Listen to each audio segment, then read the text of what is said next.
Farming is a tough business. With harvest looming, make the decision to rent your combine from Machinery Link. Machinery Link provides late model John Deere and Case IH combines delivered to your field on time, guaranteed. Machinery Link handles the cost of repairs, maintenance, and the other hassles that go with owning a combine, allowing you to focus your time and money on more important things. Don't miss your opportunity to reap the rewards that other Kansas farmers are already experiencing. Call today.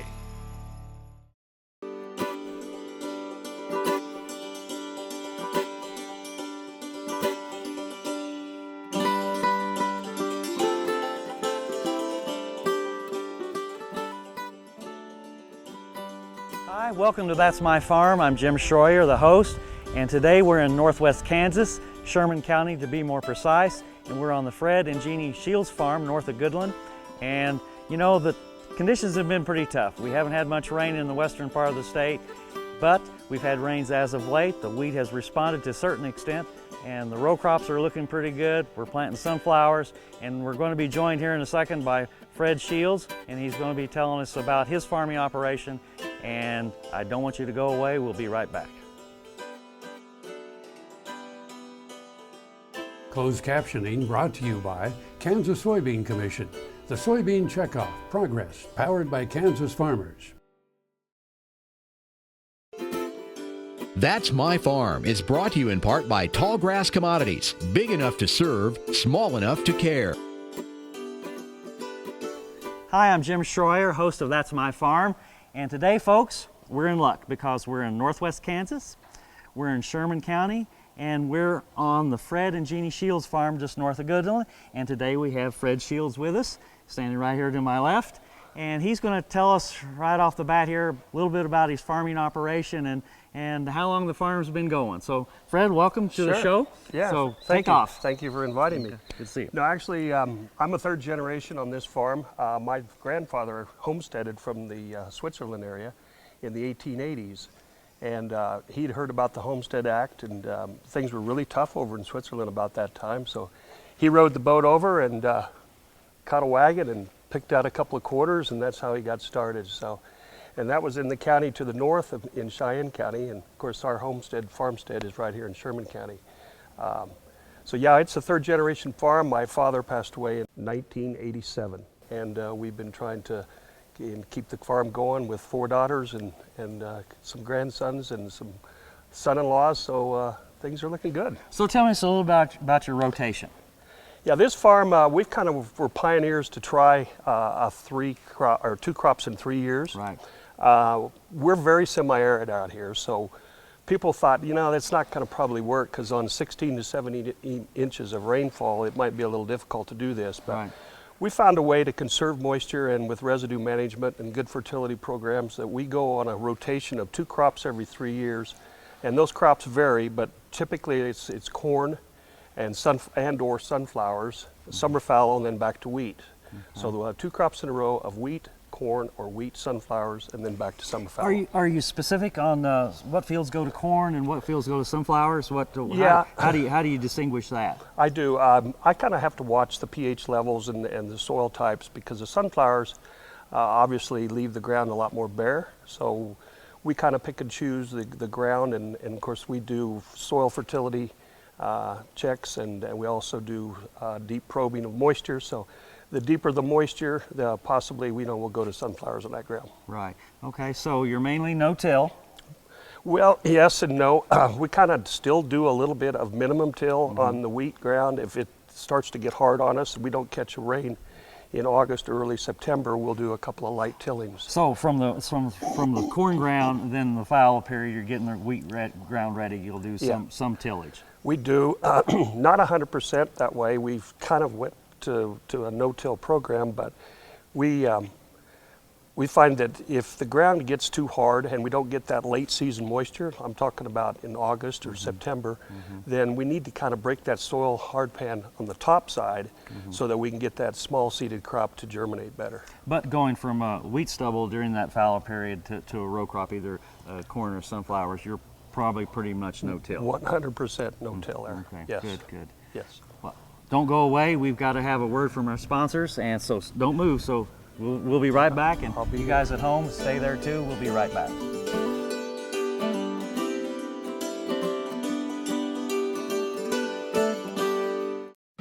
This hog is head over hoof for meal made from U.S. soybeans. Now, one hog isn't that impressive, but suppose we add another, and another, and another. Before long, you've got billions of hungry customers around the world all clamoring for the same thing. Our soybeans. Learn more about the billion-dollar appetite of animal agriculture at BeyondTheElevator.com. Brought to you by America's soybean farmers and their checkoff. Farming is a tough business. With harvest looming, make the decision to rent your combine from Machinery Link. Machinery Link provides late model John Deere and Case IH combines delivered to your field on time, guaranteed. Machinery Link handles the cost of repairs, maintenance, and the other hassles that go with owning a combine, allowing you to focus your time and money on more important things. Don't miss your opportunity to reap the rewards that other Kansas farmers are already experiencing. Call today. Tallgrass Commodities offers producers bulk commodities at a reasonable price with reliable service throughout the whole Midwest. To find out more about Tallgrass Commodities, visit tallgrass.us or call 785-494-8484. Valley Vet Supply is devoted to providing information and professional quality products at reasonable prices. Valley Vet Supply. That's My Farm is brought to you in part by Tallgrass Commodities, big enough to serve, small enough to care. We're back to That's My Farm. I'm Jim Schroyer, the host, and we're in Sherman County with Fred Shields. And Fred, we talked a little bit about your rotations there a second ago. Let's kind of home in on how you get your wheat ground ready and some of the things that you do. So take me out of the fallow period and getting ready to plant wheat. Sure. Well, what we might do in August is soil sample just to make sure what kind of fertility program we need for the wheat. A lot of that's generated basically on the prior crop, whether we took out too much nitrogen out of the corn and or sunflowers. Right. Once we've done that, we will, like I said, might till it once or twice to get that topsoil just loosened up enough. What do you use? We use a tool called Landsman. It's basically just a set of discs and cultivator shanks with the tines and then a packer wheel behind. Right. That tool seems to work very well. And you just hit that one time with that, and then what do you do? We've done once, we've done twice, and then we plant. We plant with disc drills. We've got a twin row disc drill, and we've also got a hoe drill. Okay, good. So a hoe drill is mainly for maybe a little tougher conditions? Yeah, I mean, there's times that one of the biggest struggles we have out here in northwest Kansas is getting the weed up. That's half of our battle. So there's times if our moisture is 5 inches down, we've got to go to a hoe drill to move enough soil. Okay, so you got us getting ready to plant. Now, what do you? What's your favorite time? If you had to pick a day or two or a week, when would it be for northwest Kansas? Well, we just need to get enough growth that we can certainly hold it through the winter.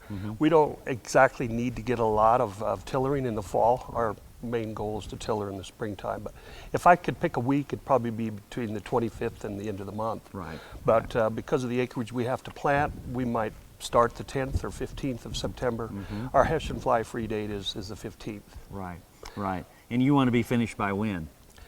Well, crop insurance wise, it's the 15th, but we don't like to go much past the first week of October. Sure. Seeding rates? What seeding rates? Yeah, we're 100% seeds per acre. Okay. We've done that for years, and we encourage all of our neighbors to do that. So we have all of our seeds tested for seeds per pound, and then we make a recommendation based on that. Okay. Yeah. So what would be your range? It can be on the lighter soils, the rolling hills. We might be at 900,000 seeds per acre, and we'd be up to 1,200,000 in the better soils. Right. For dry land. Okay. Because historically up in this area, when I first got here, 30 some odd years ago, we were talking about 40 pounds, 50 pound seeding rate. Exactly. And that's only 400,000 or 500,000 seeds per acre. Exactly. So that's interesting. Okay, good deal. So now tell me a little bit about your fertility program. We talked about soil testing, that sort of thing, but what do you shoot for? So we try to place all of our phosphorus needs with the drill when we plant. So if it's requiring 30 pounds, 35 pounds, 40 pounds, we do it all in the row. And then we put a little bit of nitrogen to get the seed off to a good start. And then from that point on, our nitrogen level is picked up on a top dress. Okay, so you're looking mainly with a dry 1152O, something like that? Yes, yeah, for the most part. We've done some nitrogen, time-released Right. nitrogen, and put it with some different kind of phosphins. We're also starting to add micronutrients. Okay. We're seeing some value there. Okay, good. So total nitrogen you're looking at? Yeah, it could be, it depends on what your targets are. If we got a full profile moisture 6 foot, you know, we might put on 80 pounds of nitrogen, 30 to 40 pounds of phosphorus. Okay, okay. Well, hey, don't go away. We've got to have a word from our sponsors, and you folks at home, stay where you are. We'll be right back.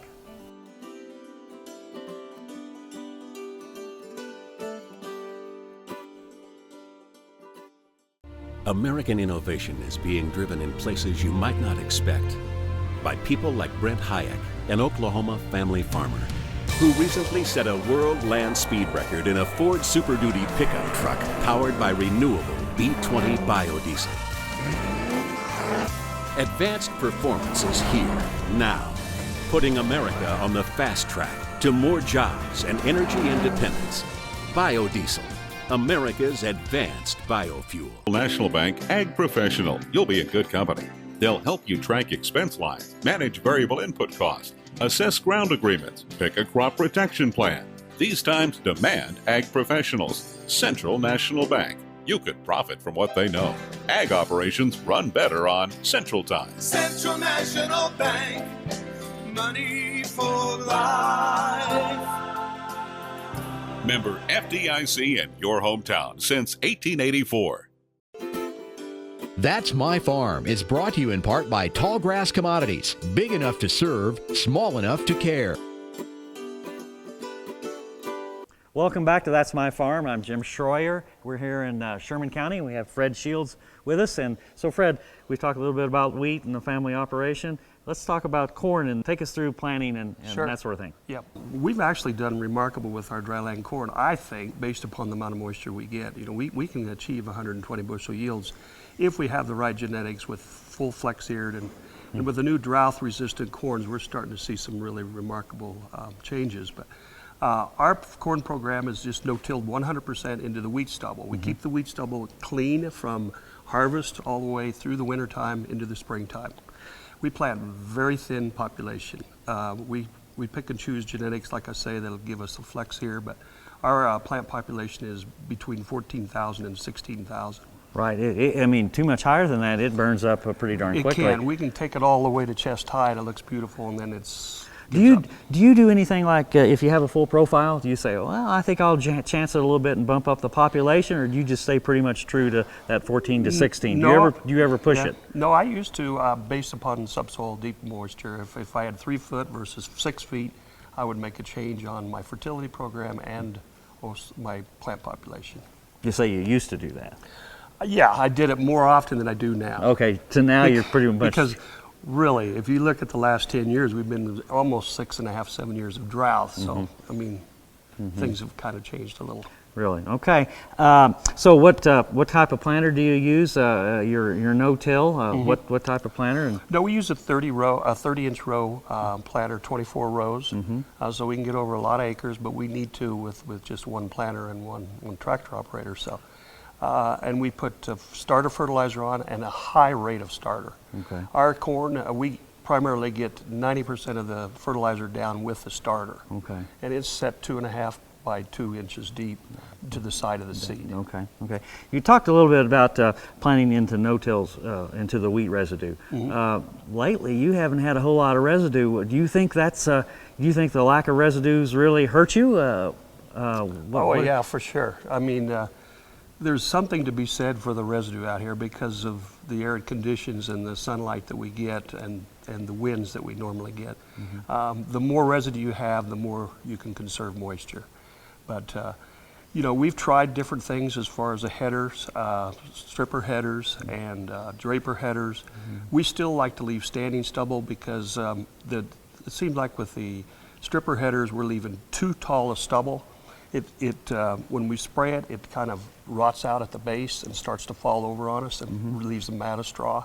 So we have to be careful how we harvest because we know that the no-till corn planting and or sunflower planting, we have to be able to get through. Penetration, you notice any time of day difference in the morning Yes. versus afternoon planting? And There's some of times you might as well go to the coffee shop and just wait have till it dries coffee out in a the little morning. bit. Wait. But yeah, it can be, we get dew and so forth, and the straw gets real heavy. Let me ask you one more question before we take a break. How much do you think you're getting bang for your buck on those drought-tolerant corn hybrids? I'm yet to see it. I can say this, the last year we had our corn and we had about 10% to 20% of our corn acres in that. Mm-hmm. It's very expensive, but all I can say is the neighbors said, hey, your corn held on 10 days longer than mine did, or 2 weeks longer. And that's important. Well, that can be. Yeah, that's Can important. Don't go away. We'll be right back. We'll be right back after a word from our sponsors.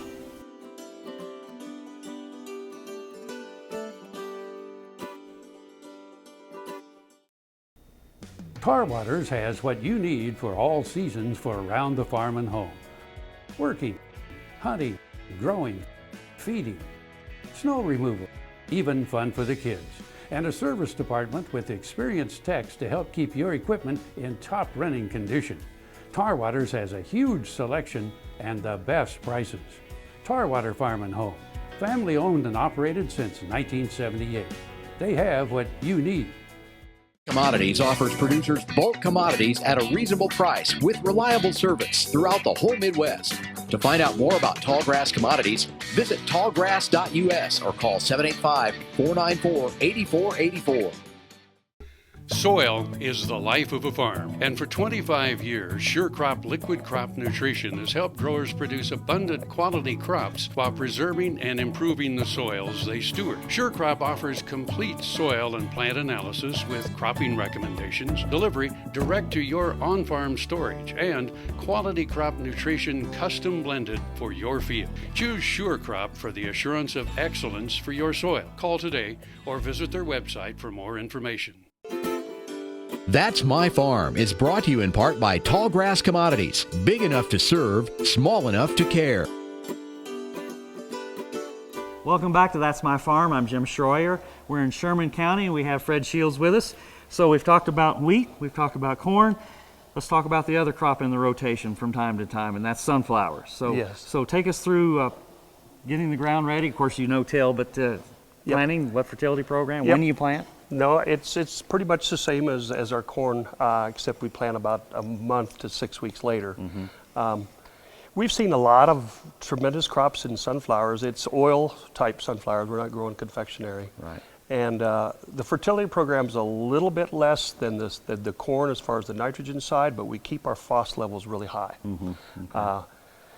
It's a crop that requires more management, more pest control management, and it also, we're a little limited on our resources for delivering the product. Mm-hmm. Right. So we have to kind of go with one. And we worry about a couple of things, weed problems, if there are problems, or grass problems.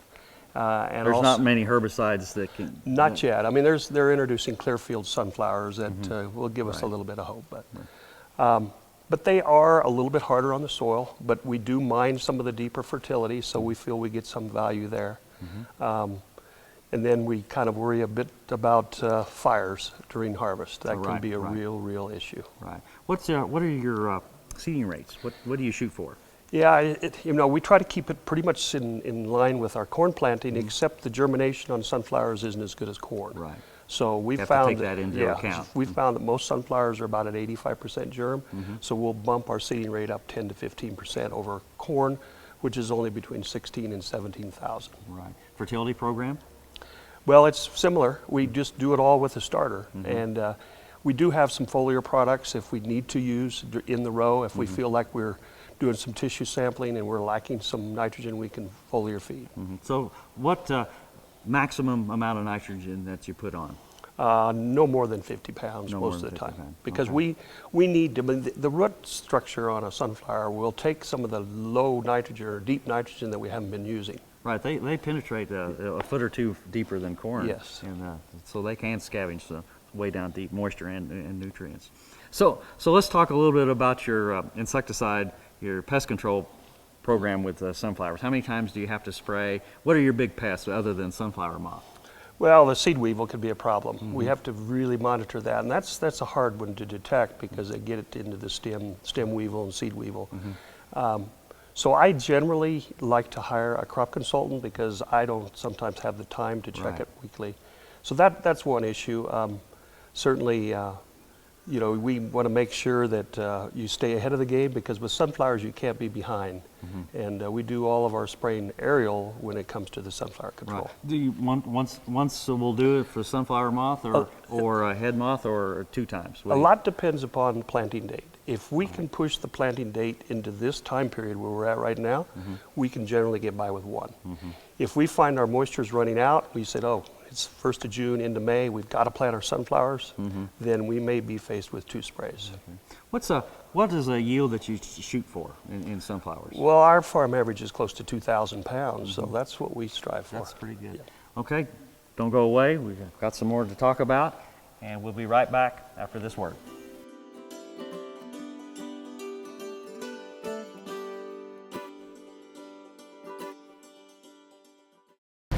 Buying a car shouldn't be this hard.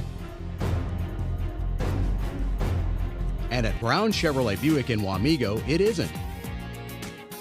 It's actually awesome. Whether you want a new or used car or truck, Toby's team can make the deal. Even if you want to custom order a new car or truck, Toby's team can make the deal. See Toby's team at Brown Chevrolet Buick in Wamego. We're awesome.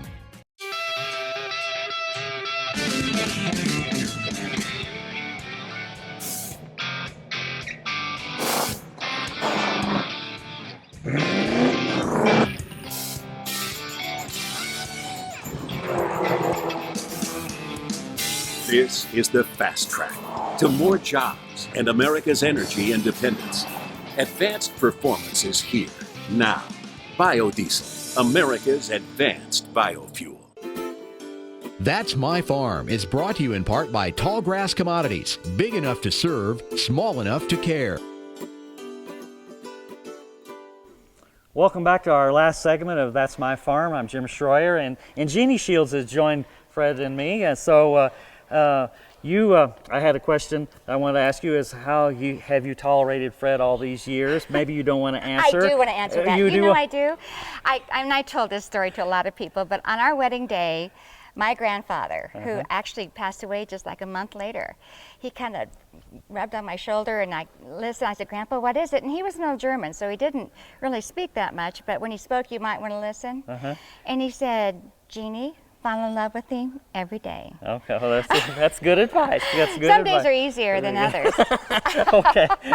But that, because as a woman involved in agriculture, we're not only, spouses, but we're also business partners. Exactly. And that leads into the next question. You have 4 girls. I have 4 daughters. And they kind of went to the winds, and now at least one is on their way back. So, exactly. So tell us, how fun is that having Tiffany back and having some grandkids around as well? Oh, it is great because, with a large farm like this, it's wonderful to see that little blonde-headed boy chucking off across the horizon on something, because that's what we as farmers love about farm life, is that kind of, freedom and spirit with kids. But yeah, so Tiffany's back, and she's came back about 3 years ago now, and she's learning the farm and doing very well.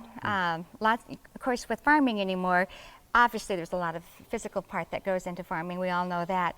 But farming anymore is just about as much technical and business and everything else. And so she's very finite, so that's great. So she's doing awesome. She's doing that. Well, that's good. So what about the blonde-haired grandson? Yeah, his name is Hudson. He's 2 years old now. And Grandma's okay. But this guy is like, okay, I might as well sometimes be around and sometimes not. So that's the grandson's the big partner. Yeah. We're hooked to the hip, except my hip's a little higher than his. But he tries to keep up with you. Oh, he loves it out here. He'll sit in a tractor cab for hours, just looking at the gauges and the levers. And do you explain everything to him? Oh, I do. Yeah, I do. Yeah. No. It won't be long, and he'll be wanting to drive. Well, he's already driving the golf cart, with him on my lap, of course. But he's just 2 years old. Okay, well, that's a good deal. Well, Guys, thank you for letting us interview you. Yes. It's good to always come to Sherman County and to see the crops in you as well. But Sure. this year, unfortunately, the wheat crop is not doing too well. Drought, and then you've had a couple, 3 hails. The most recent one this past week, and it's looking pretty tough. It is. But sunflower planting's going. The corn's looking pretty good. So maybe the drought's been broken. Maybe we'll have some more rain. There we go. Okay. Thank you. We can only pray for it. Best Thank of you. luck to you. Thank you, ma'am. Okay. Thank you all at home there.